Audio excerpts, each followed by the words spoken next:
श्रावण सोमवार की कथा के अनुसार अमरपुर नगर में एक धनी व्यापारी रहता था। दूर दूर तक उसका व्यापार फैला हुआ था। नगर में उस व्यापारी का सभी लोग मान सम्मान करते थे। इतना सब कुछ होने पर भी वह व्यापारी अंतर्मन से बहुत दुखी था, क्योंकि उस व्यापारी का कोई पुत्र नहीं था। दिन रात उसे एक ही चिंता सताती रहती थी, उसकी मृत्यु के बाद उसके इतने बड़े व्यापार और धन संपत्ति को कौन संभालेगा। पुत्र पाने की इच्छा से वह व्यापारी प्रति सोमवार भगवान शिव की पूजा किया करता था। संयम काल को व्यापारी शिव मंदिर में जाकर भगवान शिव के सामने घी का दीपक जलाया करता था। उस व्यापारी की भक्ति देखकर एक दिन पार्वती जी ने भगवान शिव से कहा, हे प्राणनाथ, यह व्यापारी आपका सच्चा भक्त है। कितने दिनों से यह सोमवार का व्रत और पूजा नियमित कर रहा है। भगवान, आप इस व्यापारी की मनोकामना अवश्य पूर्ण करें। भगवान शिव ने मुस्कुराते हुए कहा, हे पार्वती, इस संसार में सबको उसके कर्म के अनुसार फल की प्राप्ति होती है। प्राणी जैसा कर्म करते हैं उन्हें वैसा ही फल प्राप्त होता है। इसके बावजूद पार्वती जी नहीं मानी। उन्होंने आग्रह करते हुए कहा, नहीं प्राणनाथ, आपको इस व्यापारी की इच्छा पूरी करनी ही पड़ेगी। यह आपका अनन्य भक्त है। प्रति सोमवार आपका विधिवत व्रत रखता है और पूजा अर्चना के बाद आपको भोग लगाकर एक समय भोजन ग्रहण करता है। आपको इसे पुत्र प्राप्ति का वरदान देना ही होगा। पार्वती जी का इतना आग्रह देखकर भगवान शिव ने कहा, तुम्हारे आग्रह पर मैं इस व्यापारी को पुत्र प्राप्ति का वरदान देता हूँ, लेकिन इसका पुत्र 16 वर्ष से अधिक जीवित नहीं रहेगा। उसी रात भगवान शिव ने स्वप्न में उस व्यापारी को दर्शन देकर उसे पुत्र प्राप्ति का वरदान दिया और उसके पुत्र के 16 वर्ष तक जीवित रहने की बात भी बताई। भगवान ने के वरदान से व्यापारी को खुशी तो हुई, लेकिन पुत्र की अल्पायु की चिंता ने उस खुशी को नष्ट कर दिया। व्यापारी पहले की तरह सोमवार का विधिवत व्रत करता रहा। कुछ महीने पश्चात उसके घर अति सुंदर पुत्र उत्पन्न हुआ। पुत्र जन्म से व्यापारी के घर में खुशियाँ भर गई। बहुत धूमधाम से पुत्र जन्म का समारोह मनाया गया। व्यापारी को पुत्र जन्म की अधिक खुशी नहीं हुई, क्योंकि उसे पुत्र की अल्पायु के रहस्य का पता था। यह रहस्य घर में किसी को नहीं मालूम था। विद्वान ब्राह्मणों ने उस पुत्र का नाम अमर रखा। अब अमर 12 वर्ष का हुआ तो शिक्षा के लिए उसे वाराणसी भेजने का निश्चय हुआ। व्यापारी ने अमर के मामा दीपचंद को बुलाया और कहा कि अमर को शिक्षा प्राप्त करने के लिए वाराणसी छोड़ाओ। अमर अपने मामा के साथ शिक्षा प्राप्त करने के लिए चल दिया। रास्ते में जहाँ भी अमर और दीपचंद रात्रि विश्राम के लिए ठहरते, वही यज्ञ करते और ब्राह्मणों को भोजन कराते थे। लंबी यात्रा के बाद अमर और दीपचंद एक नगर में पहुँचे।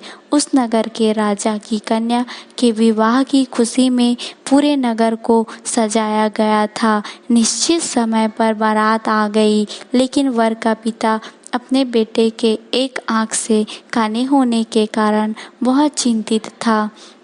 उसे इस बात का भय सता रहा था कि राजा को इस बात का पता चलने पर कहीं वह विवाह से इनकार न कर दे, इससे उसकी बदनामी होगी।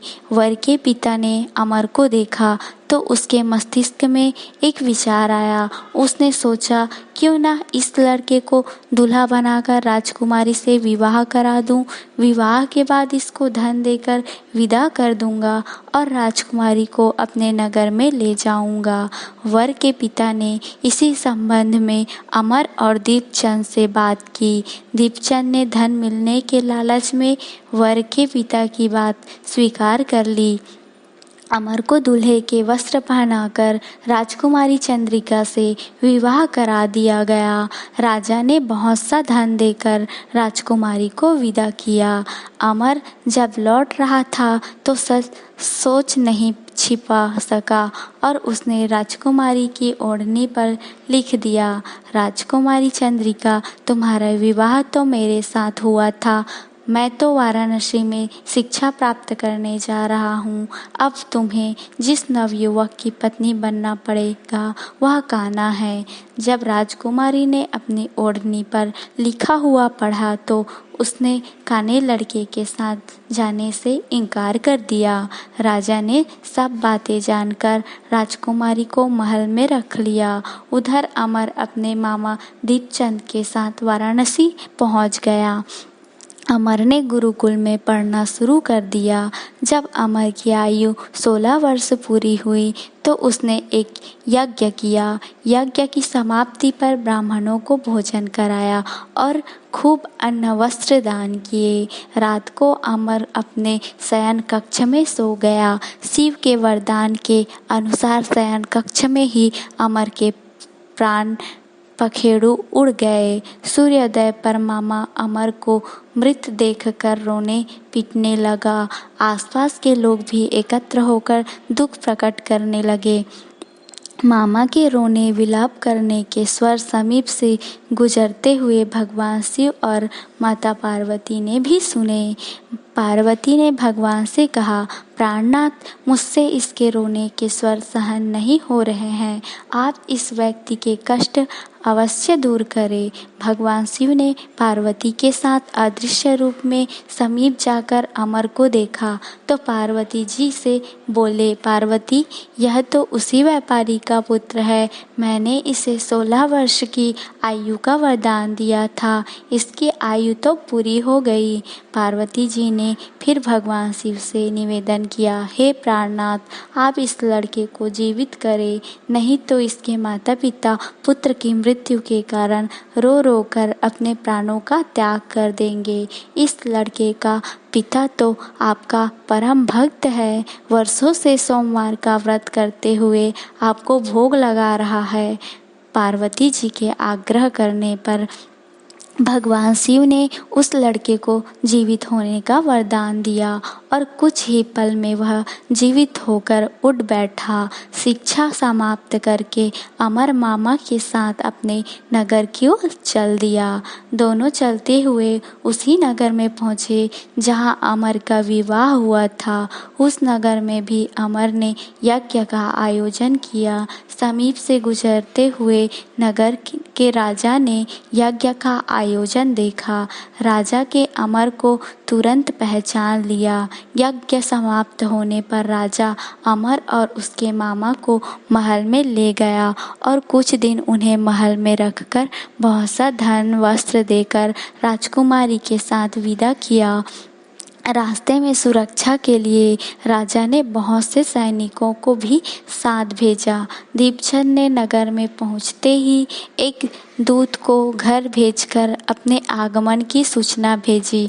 अपने बेटे अमर के जीवित वापस लौटने की सूचना से व्यापारी बहुत प्रसन्न हुआ। व्यापारी ने अपनी पत्नी के साथ स्वयं को एक कमरे में बंद कर रखा था।